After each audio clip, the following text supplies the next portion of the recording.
السلام علیکم ورحمۃ اللہ وبرکاتہ۔ فاتحہ۔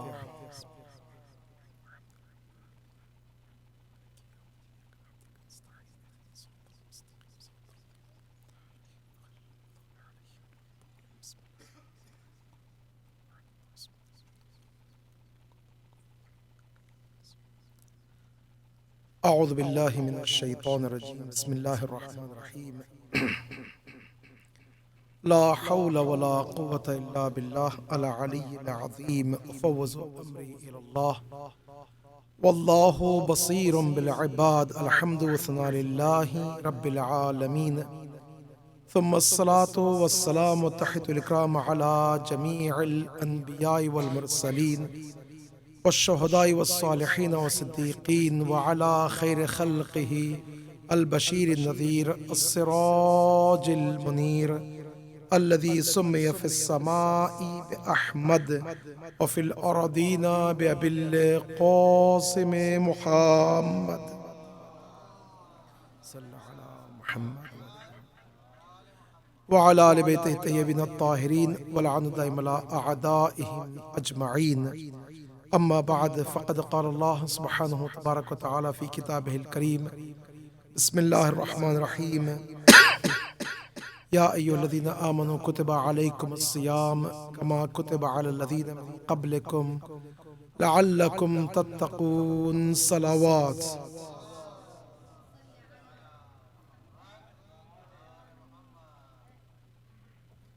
امید ہے کہ خدا تعالی ہم سب پر اور آنے والے نسلوں پر تمام نعمات رحمات بالاخص شفاعت اہل بیت نصیب فرمائے، ہمارے دامنوں کو شفاعت اہل بیت سے مالا مال فرمائے، ہمارے ان قلیل طاعت کو قبول فرمائے اور اس کے عوض میں انشاءاللہ اہل بیت کے ساتھ محشور فرمائے محمد والی محمد صلوات۔ الحمدللہ ماہ رمضان المبارک ہے اور 10واں دن آغاز ہو چکا ہے۔ امید ہے کہ انشاءاللہ اس مہینے میں تمام نعمات و رحمات جو خاص بندوں کے لیے معین کی گئی ہیں ان تمام نعمات و رحمات کو حاصل کر سکیں اور خدا ہمیں توفیق دے انشاءاللہ اپنے نمازوں، اپنے روزوں اور اپنے اعمال کے ذریعے امام کی خوشنودی اور خدا کی رضایت حاصل کر سکیں انشاءاللہ۔ ارشاد رب العزت ہے: یا ایھا الذین آمنوا کتب علیکم الصیام کما کتب علی الذین من قبلکم لعلکم تتقون۔ اے مومنو، خدا متعال تمہارے لیے روزے واجب قرار دیا ہے جیسے کہ تمہاری پہلی والی نسلوں کے لیے بھی روزے تھے۔ اب ظاہر سی بات ہے پہلے والی نسلوں میں جو روزوں کا تصور تھا، کبھی یہ کہا جاتا ہے کہ سکوت کا روزہ تھا، کبھی کہا جاتا ہے کہ نہیں 3 دن کا روزہ تھا مسلسل پیوستہ، کبھی کہا جاتا ہے کہ کچھ دوسرے قسم کے روزے تھے، لیکن جو صوم کا مفہوم ہے اپنے اور خدا کے درمیان جو انسان عام عادات سے مشغول ہو جاتا ہے ان عادات کو توڑنے کا جو روزہ ہے وہ روزہ معین تھا۔ آج بھی اگر دیکھا جائے تو اس طرح سے عام عادتیں ہیں، وہ عادتوں کو توڑنے کے لیے روزہ بہترین ذریعہ ہے۔ کما کتب علی الذین من قبلکم لعلکم تتقون، یہ تمام مفہوم روزہ اور یہ بھوک پیاس صبح سے شام تک، ماہ رمضان، شب قدر کی نعمات اور رحمات، شہادت مولا کائنات، سب کے سب اس لیے ہیں کہ لعلکم تتقون، تاکہ تم تقوی کی اس منزل پر پہنچو جو تمہیں متقین کا لقب دیا جائے۔ اب ظاہر سی بات ہے متقین اگر آپ جائیں صفات متقین مولا کائنات جو نہج البلاغہ میں فرماتے ہیں 101 صفات ہیں، ان صفات کو ماہ رمضان میں بہترین موقع ہوتا ہے کہ انسان جا کر دیکھے ایک با ایک کیا یہ صفاتیں میرے اندر پائی جاتی ہیں یا نہیں۔ اگر نہیں پائی جاتی تو کس طرح سے مجھے اپنے لیے مہیا کروں ذریعوں کو جس کے ذریعے میں ان صفات کا حامل بن جاؤں۔ اگر میرے اندر کچھ صفات اس میں پائی جاتی ہیں تو کس طرح اس کو اور دوسرے مرحلے پر پہنچاؤں۔ یہ انسان کی سعی و کوشش کے ساتھ ہو سکتا ہے کہ اگر انسان اس مہینے میں تقوی کی منزل کو حاصل کر لے تو یہ انسان کے لیے کامیابی ہے۔ عزیزان، ماہ رمضان کا چاند نظر آتے ہی ہم انرول کیے ہیں ایک خاص کورس کے لیے۔ گریجویشن ڈے ہوگا کون سا؟ عید کا دن ہوگا، اور ہمیں تحفہ اور انعام ملے گا کس دن؟ عید کے دن۔ کس کے ذریعے ملے گا یہ تحفہ اور انعام؟ امام کے ہاتھوں۔ جیسے ہی عید کا دن ہوگا ہم محضر خدا میں کھڑے ہوں گے اور دعا مانگ رہے ہوں گے، امام خدا کی جانب سے ہمیں انعام دیں گے، کمپلیشن کی سرٹیفکیٹ دیں گے، تو وہ سرٹیفکیٹ کہلائے گی کیا ہے؟ تقوی، لعلکم تتقون، تاکہ تم متقی بن جاؤ۔ تقوی کی سرٹیفکیٹ ملے گی روز عید۔ اب ہم سب متقی بننے کے لیے انرول کیے ہیں۔ کوئی معمولی کوئی سبجیکٹ نہیں ہے کہ ادھر ادھر سے کاپی پیسٹ کر کے کچھ حاصل کر لے۔ یہاں پہ جو تھیسس ہوگی، عجیب تھیسس ہوگی، اس میں یہ ہوگا کہ خود مجھے لکھنا پڑے گا حاسبوا قبل ان تحاسبوا، اس سے پہلے کہ میرا حساب لیا جائے گا خود مجھے اپنی تھیسس میں لکھنا پڑے گا کہ میرے اعمال کیسے تھے، میں نے کیا کیا اچھائیاں کی ہیں، کیا کیا برائیاں کی ہیں، کہاں کہاں مجھے اپنے آپ کو فکس کرنا ہے، یہ سب کا سب مجھے لکھنا ہوگا۔ چنانچہ اس مہینے میں ہم آئے ہیں متقی بننے کے لیے، اور اس کی سرٹیفکیٹ امام کے ہاتھوں ملے گی، انرول کر چکے ہیں، اور ہمارا جو تھیسس ہوگا خود ہمارا نام اعمال ہوگا۔ اور تھیسس کو کون جج کرے گا؟ فرشتے، تنزل الملائکۃ والروح۔ کب ہوگا؟ شب قدر۔ اب چنانچہ ہم لکھ رہے ہیں نا، جتنا ہو سکتا ہے اپنے ہی ہاتھوں سے اپنے نام عمل کی تھیسس لکھ دیں، تاکہ یہ تھیسس جیسے ہی تکمیل ہو جائے گی، شب قدر دی جائے گی، اور فرشتے اور ملائک اس کتاب کو کھول کر دیکھیں گے، اقرأ کتابک، خود انسان اپنی کتاب کو، اپنے نام اعمال کو پڑھ کر دیکھ لے، خود جج کر لے۔ انسان جب جج کرے گا تب پتہ چلے گا انسان کو کہ میں کہاں کھڑا ہوں، میرا مقصد کیا ہے، اور مجھے کہاں جانا چاہیے۔ اب جیسے ہی شب قدر ہو جائے گی تو اس کے بعد تو مراحل آسانی ہوں گے، اس لیے کہ انشاءاللہ ہم سب امام کے ہاتھوں جیسے ہی نام اعمال دے چکے ہیں تو امام کے ہاتھوں سے انتظار کریں گے، شب عید اور صبح عید انشاءاللہ مل جائے گی۔ بر محمد وآل محمد صلوات۔ انشاءاللہ تقوی کی منزل حاصل کرنے کے لیے یہ مہینہ ہے، اور آج 10 تاریخ ہے، اور 10 تاریخ مخصوص ہے محسن اسلام حضرت ختیجہ ام المؤمنین مادر زہرا زوجہ رسول سلام اللہ علیہ، آپ کے بارے میں کچھ معروضات ہیں اس عنوان سے کہ انشاءاللہ ہم سب ان عظیم ہستیوں میں سے شامل ہو جائیں جنہوں نے حضرت ختیجہ کا حق ادا کیا ہے۔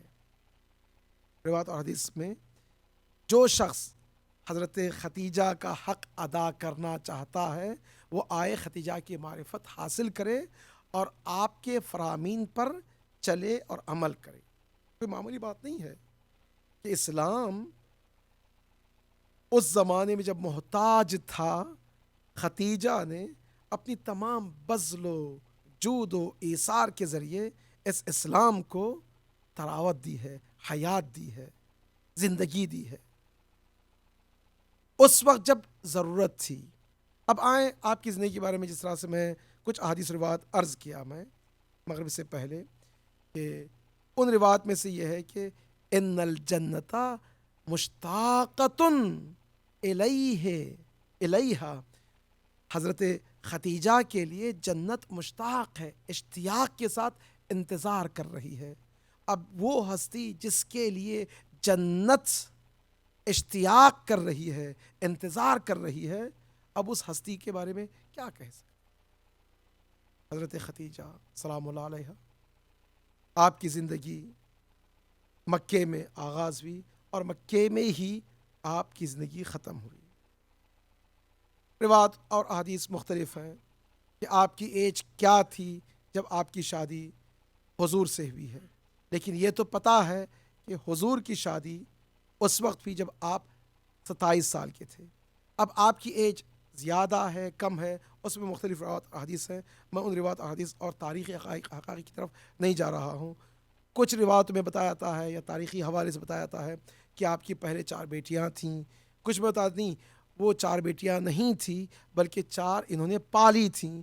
اب چاہے جس طریقے سے بھی ہو، اور یہ تو کوئی چھپی رکھی بات تو نہیں تھی، پورے مکے والوں کو احسان کر رہی تھی، تو اس میں اگر یتیم بچوں کی پرورش اور کفالت کر بھی لیتی تو کوئی بعید نہیں تھا کہ ہو سکتا ہے وہ پالکڑی بچیاں ہوں یا خود اپنی ہوں، میں اس میں نہیں جاتا۔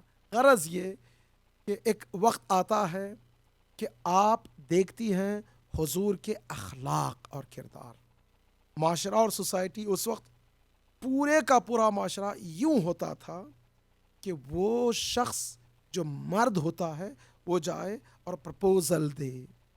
اب یہاں پہ حضرت ختیجہ جیسے ہی دیکھتی ہیں، جانچتی ہیں حالات کو، تو اب یہ انتظار نہیں کرتی، خود اپنے چچا سے کہتی ہیں کہ چچا جان اب جائیں ابو طالب سے میرا رشتہ محمد کے لیے پیش کریں۔ اللہم صلی علی چچا پہلے تو پریشان ہوتے ہیں اور گھبراتے ہیں، ظاہر سی بات ہے رسوم اور جتنی بھی رسمیں تھیں اس کے بالکل خلاف ہے۔ جتنی بھی رسمیں تھیں اس وقت مرد پرپوزل پیش کرتا تھا عورت کے لیے، اب یہاں پہ عورت پرپوزل پیش کرے کوئی معمولی بات نہیں ہے، لیکن جب اصرار بڑھتا ہے تو حضرت ختیجہ کے چچا جاتے ہیں، دق الباب کرتے ہیں حضرت ابو طالب کے گھر۔ اب جیسے حضرت ابو طالب کے گھر دق الباب ہوتا ہے، حضرت ابو طالب دروازہ کھولتے ہیں، اندر بلاتے ہیں، جیسے بیٹھتے ہیں تو آپ پرپوزل پیش کرتے ہیں۔ جیسے پرپوزل ہوتا ہے تو حضرت ابو طالب فرماتے ہیں کہ یہ تو میرا معاملہ نہیں ہے، یہ میرے بھتیجے کا معاملہ ہے، اور وہ صاحب عقل و شعور و فراست و قیاست و دراست کا ہے اور وہ خود فیصلہ کرے گا۔ بلاتے ہیں، اب جیسے حضور کو بلاتے ہیں سوال کرنے کے لیے تو حضور ایک سوال کرتے ہیں۔ دیکھیے ہمارے سوسائٹی اور معاشرے میں کیا اس طرح کی شادیاں ہوں گی؟ سوال کرتے ہیں، کہتے ہیں کہ مجھے یہ پتہ کرنا ہے کہ آخر ختیجہ کیوں مجھے چاہتی ہیں۔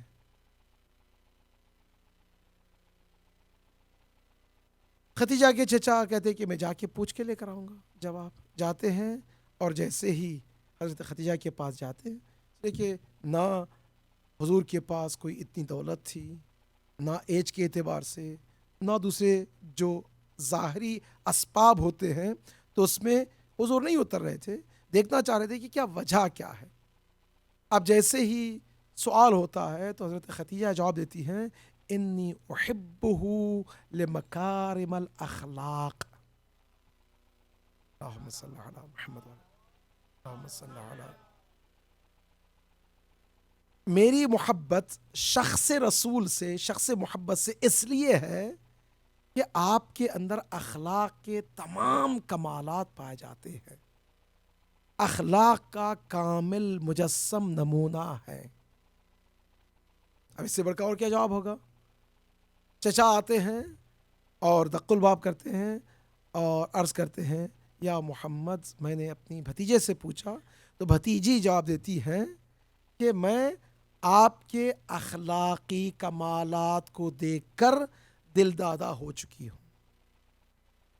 تو حضور کا جواب دیکھیے اذا کان کذالک انی احبها لذالک، اگر ایسی بات ہے تو مجھے بھی ختیجہ سے انہی کمال اخلاق اور صفات اخلاقی کی وجہ سے محبت ہے۔ ابتدا دونوں کی، آغاز دونوں کی اخلاقی معیار سے ہوتی ہے۔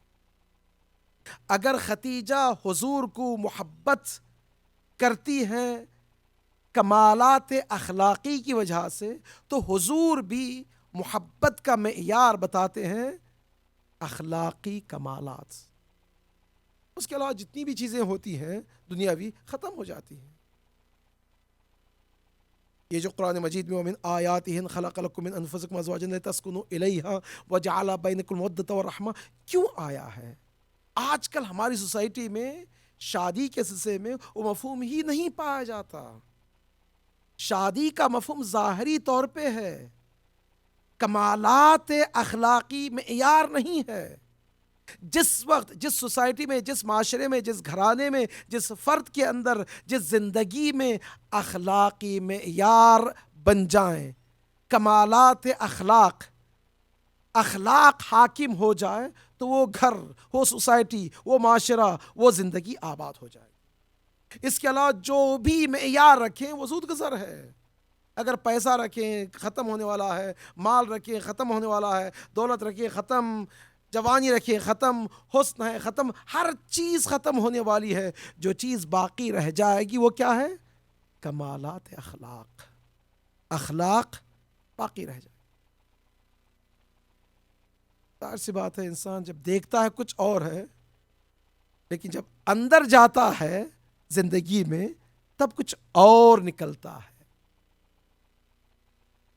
یہ محبت جو بتائی گئی ہے، محبت معیار کیا ہے محبت کا؟ ہمارے یہاں محبت کو اتنا لمیٹڈ سمجھے ہیں. حضور مولا کائنات اور ائمہ اطہار جتنی بھی احادیث اور روایات شادی کے سلسلے میں بتاتے ہیں، ان احادیث روایات میں سے یہ ایک روایت میں آپ کی خدمت میں عرض کر رہا ہوں میں، تاکہ یہ ربط ہو جائے حضرت خدیجہ کی زندگی کے بارے میں پتہ چل جائے کہ اخلاقی کمالات کتنے اہم ہوتے ہیں انسان کی زندگی میں. جیسے حضور مولا کائنات جاتے ہیں جنگ صفین کے لیے. جنگ صفین ظاہر سی باتیں شروع ہونے والی ہے اور جنگ کا اعلان ہو چکا ہے. ادھر سے جنگ ہے، ادھر سے سعصت بن سوحان کے بیٹی کا نکاح ہے. ساسا آتے ہیں، کہتے ہیں آقا مولا جعلت فداک، میں آپ پہ قربان ہو جاؤں، میری بیٹی کی شادی ہے، میں چاہتا ہوں کہ آپ آ کے نکاح پڑھیں. عام طور پہ یہ ہوتا نا کہ ہمارے یہاں نکاح وہ آدمی پڑھے جو زیادہ تقویٰ پرہیزگاری رکھتا ہو. ہم چاہتے ہیں تاکہ آغاز اچھی ہو. یہ اور بات ہے کہ نکاح کے بعد وہ جو دوسری چیزیں، جو لوازمات اور مرچی مساج چلتا ہے، وہ سب پورا وہ بہہ جاتی ہیں تمام چیزیں. لیکن عام طور پہ ہم چاہتے ہیں کہ ایٹ لیسٹ نکاح اچھی زبان سے، اچھی جگہ، معتبر جگہ آغاز ہو تاکہ اس کے اثرات برقرار ہیں. یہ ہر انسان کی خواہش ہوتی ہے. تو ساسا کی بھی خواہش تھی. ساسا کے زمانے میں مولا کائنات سے بڑھ کر کوئی اور ہستی تو تھی نہیں. آتے ہیں تو مولا کائنات اس وقت جناب اپنے کسی صحابی کو بھیج سکتے تھے.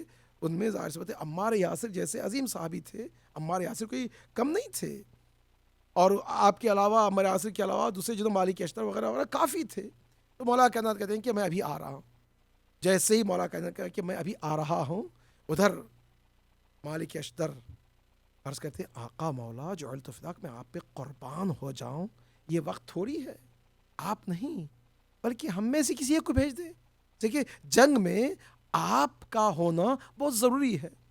مولا کائنات فرماتے ہیں اے مالک انا نحارب، ہم اس لیے جنگ کر رہے ہیں تاکہ گھر کی بنیاد مضبوط ہو. اور یہ جو شادی ہے وہ پہلا رشتہ ہے گھر کے مضبوطی کے لیے. اب جاتے ہیں، اب جیسے جاتے ہیں نکاح پڑھتے ہیں. نکاح کے بعد فرماتے ہیں کہ علیکم بالثلاث ولی الیکم بالثلاث، 3 چیزیں میں آپ کو ضمانت دیتا ہوں اور 3 چیزیں آپ کریں. چریل ہے. آپ تصور کریں کہ اگر کمپنی میں کوئی، آپ جس کمپنی میں کام کر رہے ہیں اور سی او کہیں بھی آپ شادی کر رہے ہیں تو آپ کو 3 مہینے کی ہم بونس دیں گے، تو کیا شک کریں گے آپ؟ کوئی شک کی گنجائش ہی نہیں. سی او کی طرف سے لیٹر آ چکا ہے، اگر نہیں تو ہم لاسو کر دیں گے، کوئی مشکل ہی نہیں ہے. تو یقین ہو جائے گا انسان کو. یہاں پہ مولا کائنات ضمانت دے رہے ہیں، کوئی ایرے غیرے نہیں، معمولی شخص نہیں. مولا کائنات جو بینکرپٹ ہوتا ہی نہیں. تمام کائنات کی کنجیاں آپ کے قبض قدرت میں ہیں. لا فتح الا علی، لا سیف الا ذو الفقار. اب ایسے شخص کی بات ہے آپ ضمانت رہیں. وہ کیا ہے؟ یعنی شادی کی بنیاد ہی ہوتی ہے اعتماد پر، ٹرسٹ.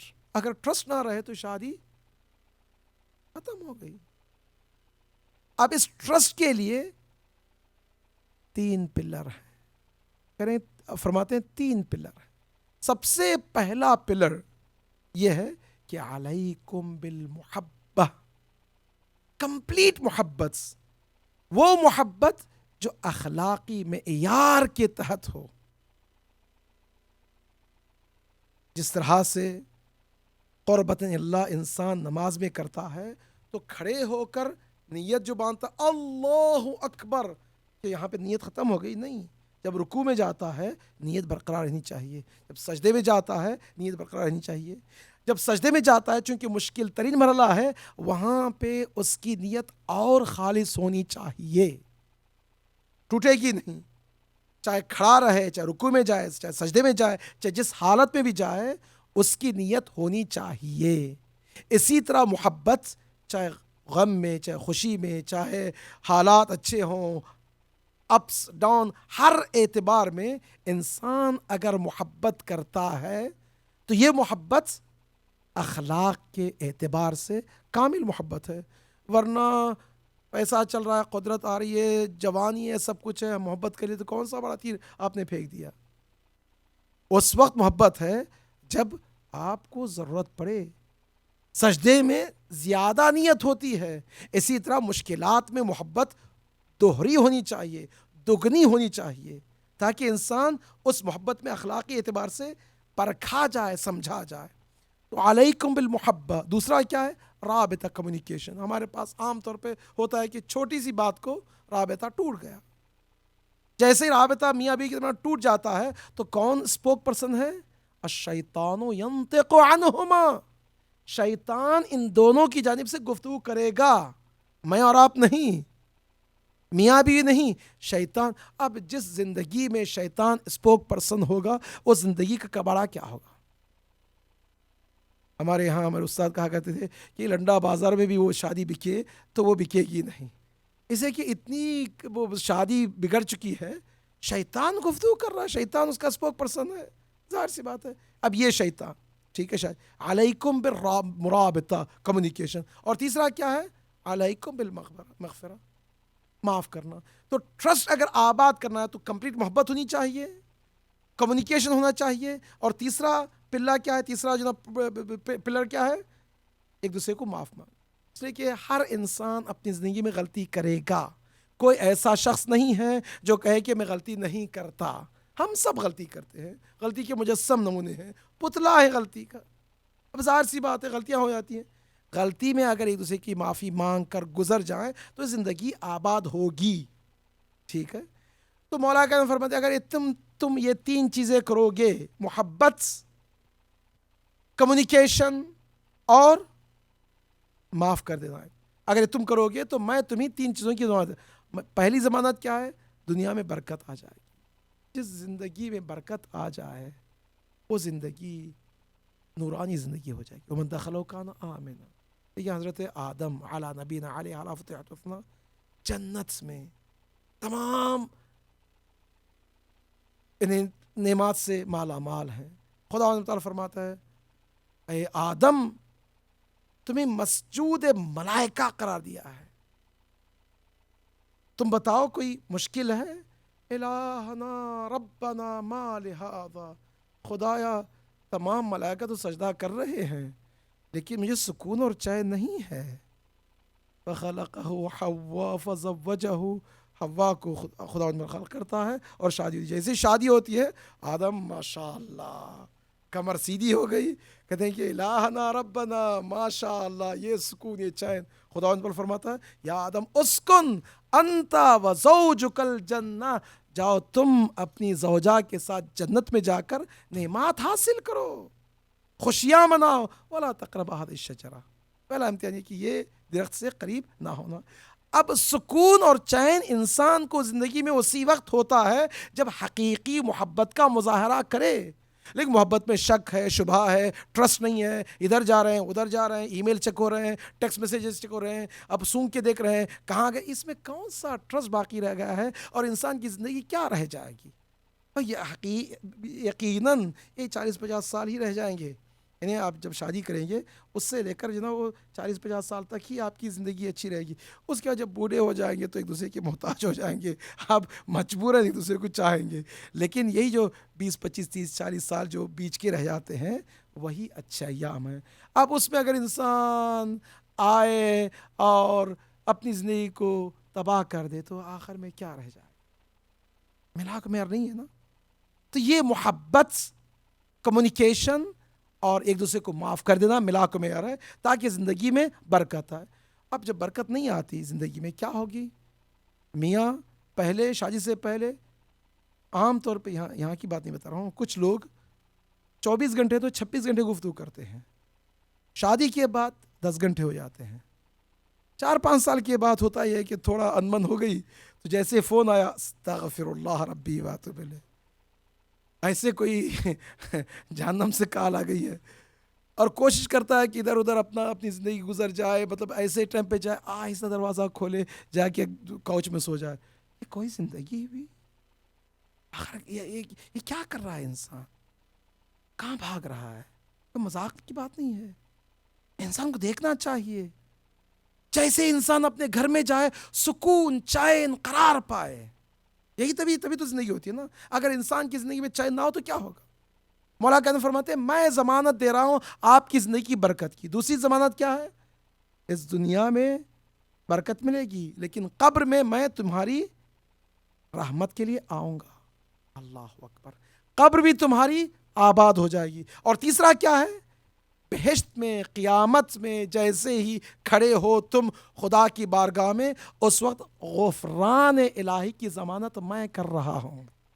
وہ ہے کہ اگر شادی آباد ہو جائے اس دنیا میں تو دنیا بھی آباد, قبر بھی آباد اور قیامت بھی آباد. یہ کس کی ضمانت ہے؟ مولا کائنات کی ضمانت, میری اور آپ کی نہیں ہے نا. اللہ اکبر. اس سے بڑھ کر اور کیا ہو سکتا ہے کہ انسان تمام سکون کے اسباب فراہم کر لے؟ اس سے بڑھ کر اور کیا درجہ رتبہ مل سکتا ہے حضرت آدم کو کہ مسجد ملائکہ ہو جائیں لیکن آدم کہے مجھے سکون نہیں ہے, بیوی آتے ہی سکون آ جائے, میاں ملتے ہی سکون ہو جائے. یہ زندگی ہے. اب چنانچہ رسول اللہ جیسے ہی دیکھتے ہیں فرماتے ہیں کہ اگر وہ مجھے اخلاقی معیار کی وجہ سے چاہتی ہے تو مجھے بھی اس سے محبت ہے اخلاقی معیار کی بنیاد پر. یہ آغاز ہے. اب جیسے شادی کا اہتمام ہوتا ہے تو رسمی ہوتا تھا اس زمانے میں کہ میاں کے گھر جانے سے پہلے جو کچھ بیوی کے پاس ہے وہ بیوی کا ہے, اور گھر جانے کے بعد جو کچھ وہ اپنے پاس پہلے رکھی تھی وہ مالک ہوگی, میاں لے نہیں سکتا. نکاح ہوتا ہے حضرت ابو طالب کے زبان مبارک سے, حمد و ثنا جو آج کل ہم خطبہ پڑھتے ہیں یہ حضرت ابو طالب کا دیا ہوا عطیہ ہے. خطبہ ہوا, عقد ہوا, نکاح ہوا. جیسے نکاح ہوا تو حضرت ختیجہ کو حضور کے گھر میں جانا ہے. یا اللہ, تصور کریں حضرت ختیجہ جو محلوں میں رہنے والی, عمارتوں میں پلی بڑی, نعمات و رحمات میں رہی, اب حضور کے گھر جو بالکل کچی اینٹوں کا بنا ہوا اور اوپر بالکل پتیوں کا مکان, ہماری جانیں قربان جائیں. اب جیسے ہی حضرت ابو طالب نے اونٹ دیا, اونٹ کے ذریعے حضرت ختیجہ کو لے کر آ رہے تھے, تو حضرت ختیجہ گھر جانے سے پہلے کہتے ہیں, عرض کرتی ہیں یا محمد 1 منٹ کے لیے رک جاؤ. اب جیسے رک جاتے ہیں تو عرض کرتی ہیں اپنے جو بھی ساتھی تھے ان سے کہ وہ جو کچھ بیگ تھا بیگ لائیے. اور جیسے بیگ ملتی ہے تو حضرت ختیجہ حضور کہتی ہیں کہ یہ بیگ آپ کی ہے. حضور کہتے ہیں کیا ہے؟ عرض کرتی ہیں کہ یہ میرے تمام خزانوں کی چابیاں ہیں. جتنے خزانے حضرت ختیجہ کے تھے جس میں 5000 اونٹ شامل ہیں, اس وقت 5000 اونٹ آپ تصور کریں کتنا ہو سکتا ہے. کئی گودام, زمینیں, جائیداد جتنی بھی ہیں, تمام خزانوں کی چابیاں اس بیگ میں ہے اور یہ بیگ آپ کی خدمت میں ہے۔ اللہ اکبر۔ حضرت رسول اب جیسے ہی دیکھتے ہیں ہاتھ اٹھاتے ہیں، الہنا ربنا، اے خدا بار پروردگارا، الہ ہذہ امتک، یہ تیری کنیز ہے، اس نے اپنے پورے مال کو تیری راہ میں قربان کر چکی ہے، تقبل منہا، اس سے قبول فرما، اور تو بھی حبلہا، تو بھی اپنے خزانے سے کوئی چیز عطا فرما۔ ادھر آواز آتی ہے، آواز رب العزت آتی ہے، یا رسول اللہ، یا محمد، میں نے اپنے خزانے میں ایک ایسا چھپا ہوا خزانہ رکھا ہوں، سمیتھا کوثر، اس کا نام کوثر رکھا ہوں، وَحَبَیْتُهَا إِلَیْہَا، اس کوثر کو حضرت ختیجہ کے دامن میں دے رہا ہوں، بر محمد والی محمد صلوات۔ حضرت ختیجہ کو کوثر خدا متعال عطا کرتا، اس سے بڑھ کر اور کیا ہو سکتا ہے خزانہ؟ انا اعطیناک الکوثر۔ اگر تاریخ میں دیکھیں کتنے ہزاروں لوگ، ارم ذات العماد لم یخلق مثلها فی البلاد، اتنی بڑی بڑی عمارتیں، اتنے بڑے بڑے لوگ آئے گزر گئے جن کا نام ہی پتہ نہیں ہے لوگوں کو، کہاں تھے، کیسے تھے، گزر گئے، کیا لے کر جائیں گے؟ لیکن حضرت ختیجہ خدا سے ایسا معاملہ کی ہے کہ سب کچھ لٹا کر کوثر حاصل کر لی۔ اب یہ کوثر آج بھی اگر کوئی سید اس دنیا میں چل رہا ہے تو حضرت ختیجہ کا صدقہ ہے، آپ کی دعا ہے، آپ ہی کی نسل سے ہے۔ تصور کریں اس دنیا میں جو ایمان پھیل رہا ہے، آج یہاں پر ہم نماز کے لیے کھڑے ہوئے ہیں، روزہ رکھ رہے ہیں، افطاری کا انتظام کر رہے ہیں، یہ سب اذان و کس کی دولت سے ہے؟ حضرت ختیجہ ہے نا۔ اس زمانے میں آپ نے معاملہ کیا، کتنا بڑا نام آپ کا رہ گیا قیامت تک کے لیے، جن جن کی زبان پر اللہ کا نام، اسلام کا نام، قرآن کا نام، رسول کا نام باقی رہے گا، وہاں حضرت ختیجہ کا نام باقی رہے گا۔ اس سے بڑھ کر اور کیا شہرت چاہیے؟ اس سے بڑھ کر اور کیا ملکیت چاہیے؟ اس سے بڑھ کر اور کیا مقام چاہیے؟ اس سے بڑھ کر اور کیا ثروت چاہیے؟ حضرت ختیجہ حاصل کر لی، سب کچھ ہو گیا۔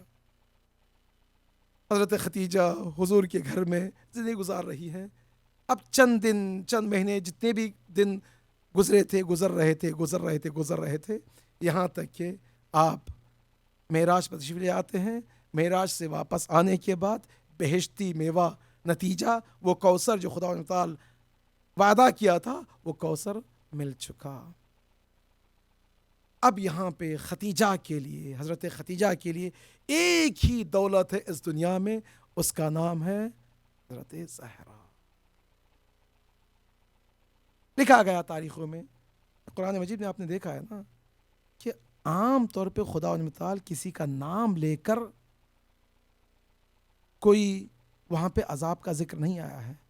پرانی نسلوں کے لیے یا پرانی امتوں میں مثال کے لیے فرعون کا نام آ چکا ہے، لیکن رسول اللہ کے زمانے کے جو لوگ تھے ان کا نام نہیں آیا ہے۔ ایک حکمت تھی، لیکن ایک جگہ خدا متعال نام لے کر عذاب کا ذکر فرماتا ہے، وہ کیا ہے؟ تبت یدا ابی لہب و تب۔ وجہ کیا ہے؟ کہا جاتا ہے کہ عرب کے زمانے میں، اس زمانے میں رسم یہ تھا کہ دو لوگ اگر لڑ رہے ہیں تو اس وقت ان کی لڑائی ہوتی تھی جب تک کہ گھر سے کوئی عورت نہ آ جائے۔ گھر سے جب عورت آ جاتی تو عورت اپنی غیرت کو بچانے کے لیے کہتے کہ میں عورتوں کے ساتھ لڑتا نہیں، نکل کے چلے جاتے تھے۔ چنانچہ حضور پر جب کوڑا کرکٹ سب پھینکا جاتا تھا، اذیتیں ہوتی تھی، مطلب کنکریاں پھینکی جاتی، پتھر پھینکے جاتے تھے، حضور لہو لہان گر جاتے، یہاں تک کہ حضور کو کھینچ کر لے جاتے تھے، یہاں تک کہ حضرت زہرا جیسے آ جاتی، اپنے زانوں میں رکھتی، حضور کو نوازش دیتی، اب حضور کی آنکھیں کھلتی تو حضور دعا کرتے تھے، لوگ چلے جاتے تھے۔ ایک وقت ایسا تھا کہ کوہ صفا پہ کھڑے ہوئے ہیں، وہ لوگ جو حج پہ جا چکے ہیں جانتے ہیں، صفا پہ کھڑے ہو کر جو دل کی صفائی ہوتی ہے اور خدا تعالی کی طرف سے جو نعمات اور رحمات کا نزول کا احساس ہوتا ہے، انسان تصور بھی نہیں کر سکتا۔ انشاءاللہ خدا ہم سب کو حج و زیارات سے نصیب فرمائے۔ حضور صفا کے پہاڑ پہ کھڑے ہوئے قولوا لا الہ الا تفلحوا تبلیغ کر رہے ہیں۔ اب لوگ آتے ہیں، کوڑا پھینکتے ہیں، کرکٹ پھینکتے ہیں، پتھر پھینکتے ہیں، کنکریاں پھینکتے ہیں، حضور لہو لہاں گر جاتے ہیں۔ اسی حالت میں کیا دیکھا گیا کہ 4 سال کی ننھی بچی حضرت زہرا آتی ہے، جیسے آتی ہے تو سب لوگ چھوڑ کے چلے جاتے ہیں۔ اب حضور کو اپنے دامن پہ بٹھائے نوازش دے رہی ہے۔ کیا دیکھا؟ ادھر سے ابو لہب گزر رہا ہے، پتھر لیا اور پتھر لے کر کس کے بی بی کی پیشانی پہ خبیث نے پھینکا۔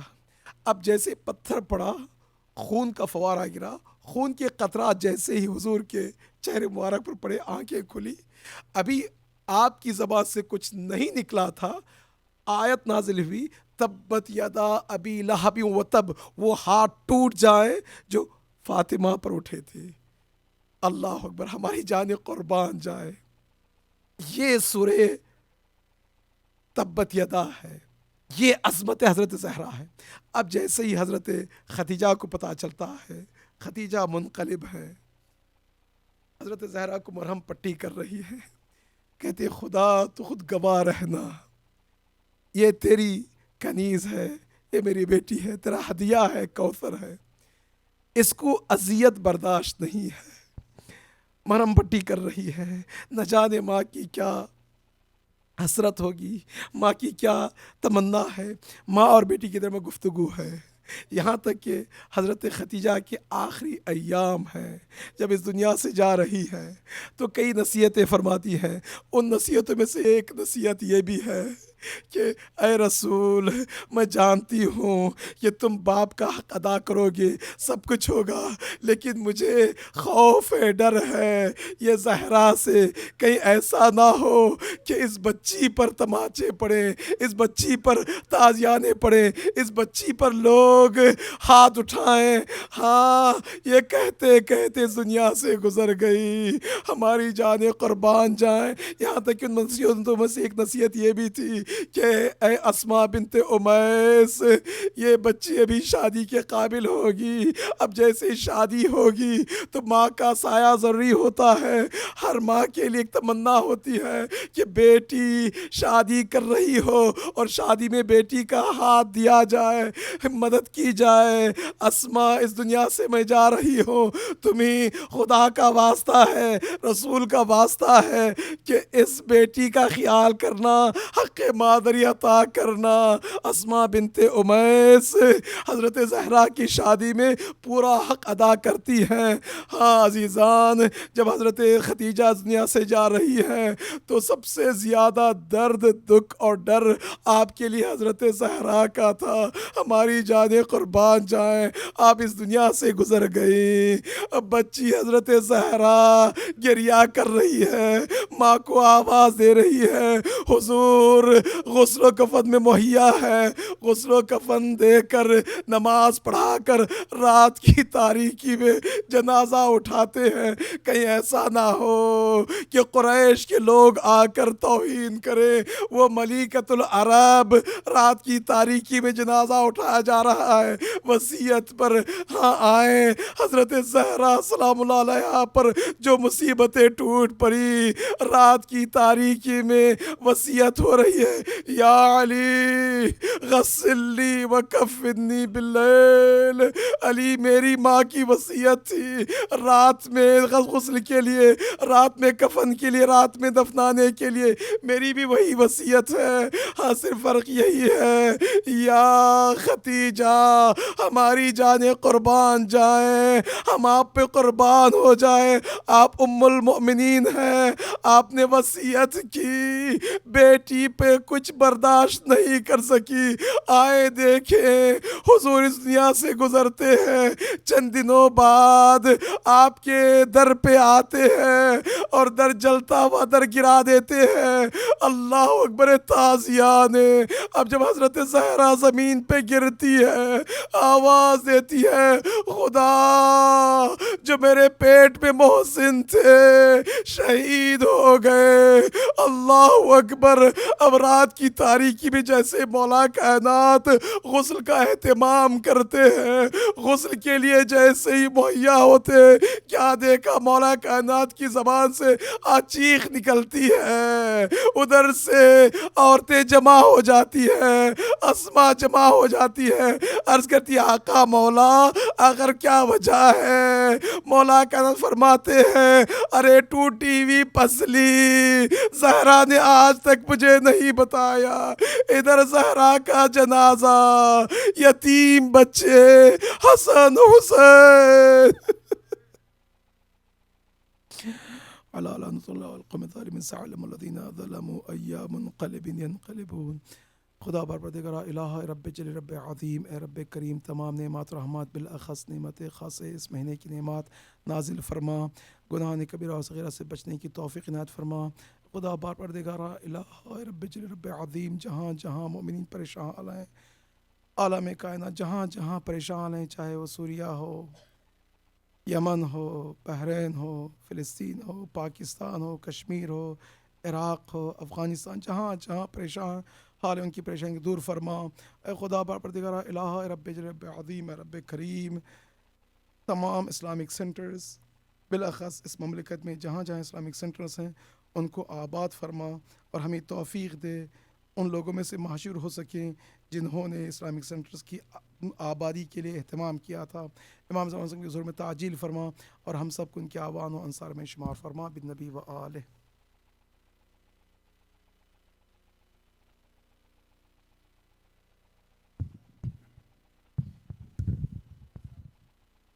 Hasan, Jazakallah. Inshallah, we'll conclude our program with the Dua Kumail, requesting Brother Saeed to come and recite Dua Kumail by Muhammad wa ali Muhammad salawat.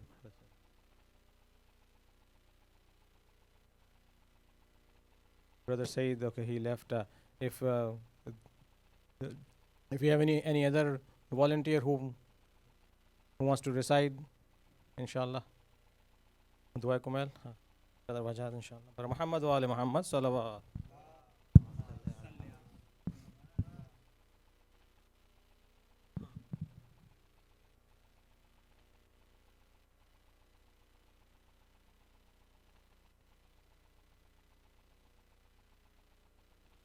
اللهم صل على محمد وآل محمد بسم الله الرحمن الرحيم اللهم كن لوليك الحجة ابن الحسن صلواتك عليه وعلى آبائه في هذه الساعة وفي كل ساعة وليا